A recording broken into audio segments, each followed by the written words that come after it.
Hi guys, welcome sa aking channel. Ito ang aking Honda Winner X 2024. Pakita ko sa inyo kung paano gamitin ang keyless remote control. Para malaman natin ang status ng motor, single press lang natin. Pag green, active na siya. Tapos ilalong press natin para i-deactivate naman siya. So nakita natin nag-color red. Ibig sabihin hindi na siya magfa-function. Try natin siyang pindutin para malaman kung gagana or hindi. Ayan, pinipindot ko siya pero hindi siya active. So, same lang naman para i-activate siya. Ilalong press mo lang rin siya hanggang sa maging kulay green naman yung ilaw. Yan, green na siya, ibig sabihin active na siya. At dodata na yung ignition niya.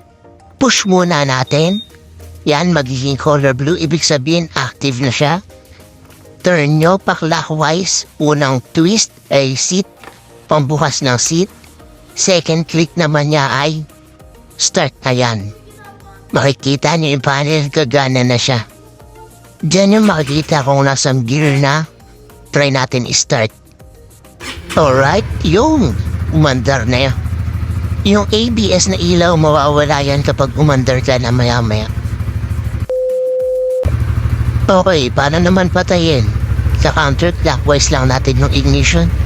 Dalawang click. Isa. Tapos isa pa. Yan, nasa off position na siya.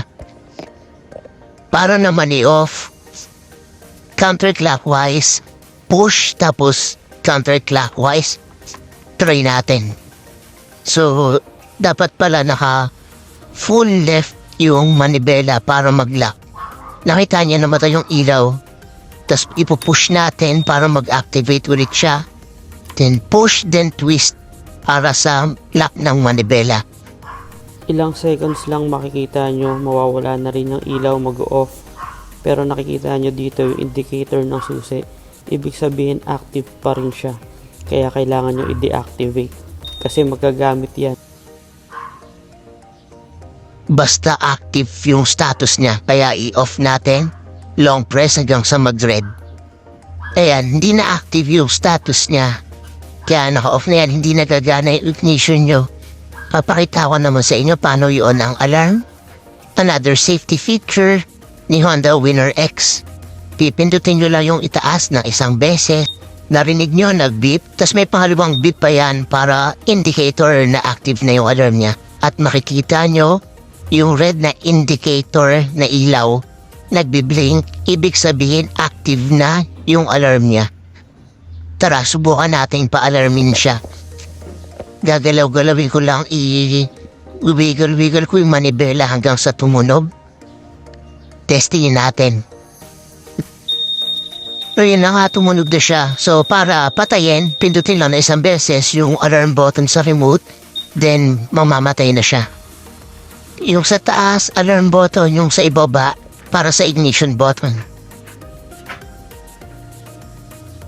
Tapos kung gusto mo ring hanapin yung motor mo nasa parking area ka, long press mo lang magbibip yung motor mo na parang sa sasakyan.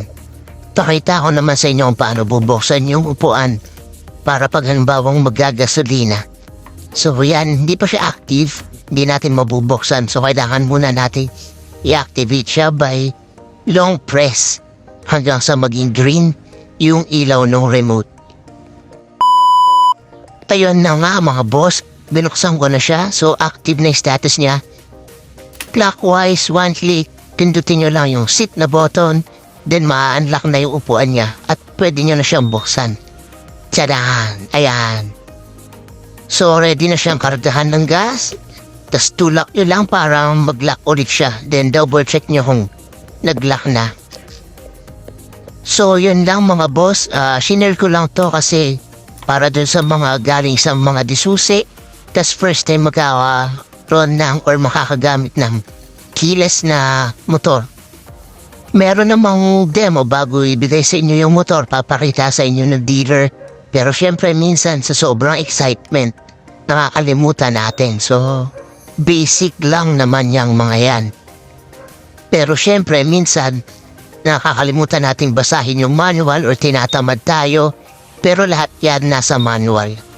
Huwag niyo kalimutang mag-like and share kung tingin nyo nakatulong sa inyo. And salamat sa pananood.